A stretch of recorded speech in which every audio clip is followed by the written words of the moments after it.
the night. We burn through the night.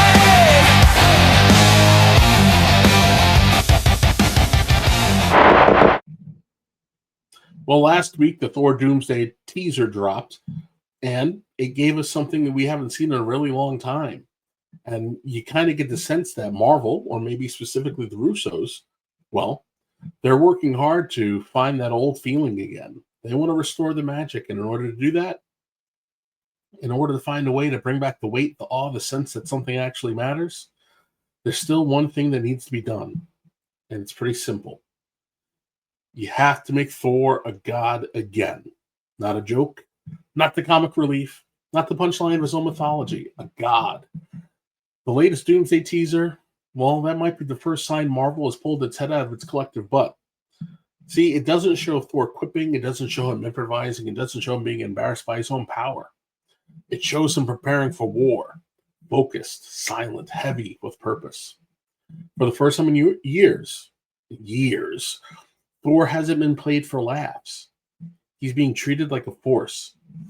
See, ever since Ragnarok, the MCU has leaned way too hard into the comedy. And frankly, Thor paid the price. The God of Thunder became the butt of the joke. And when Thor stops feeling mythic, well, frankly, the universe shrank. And, well, Thor just became another Avenger. And in a world of Avengers, what's there really to care about for the MCU? See, he's the MCU's last living myth, which brings the question that everybody's been asking. When you see this trailer and you see Thor praying, well, has Odin's son finally become the All-Father? I mean, after all, Odin is gone, and Thor isn't just a warrior anymore. He's a god without a defined role, he's a king without a throne, but most importantly, he's a father. And the Doomsday footage hints that Thor isn't just fighting. He carries the weight, the heavy weight of responsibility. And that's the difference between being a hero and being a heroic god. So why this moment matters? Well, mythology in general, it doesn't survive mockery. And this is a hard lesson that we've learned since the deconstruction era of pop culture started, right? People have very specifically gone out of their way to tear down our heroes, especially our male ones, and attack the lore that made them special.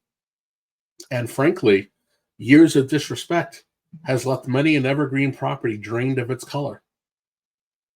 And now as Marvel clings to dear life, I hope they realize it's long past time to put some respect on Thor's name.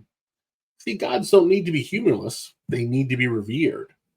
And when the MCU stopped believing in Thor, the audiences, well, they stopped believing in the universe. The MCU, it doesn't need more jokes. It needs scale. It needs silence. It needs the thunder to feel dangerous again. Make Thor mighty again, and maybe the magic comes back. From the ink of the comics to the glow of the tube, every twist, every turn keeps us locked in the groove. TV's flashing neon, check the microphone. We're the speakers of subjects, the kings of the code. Raise the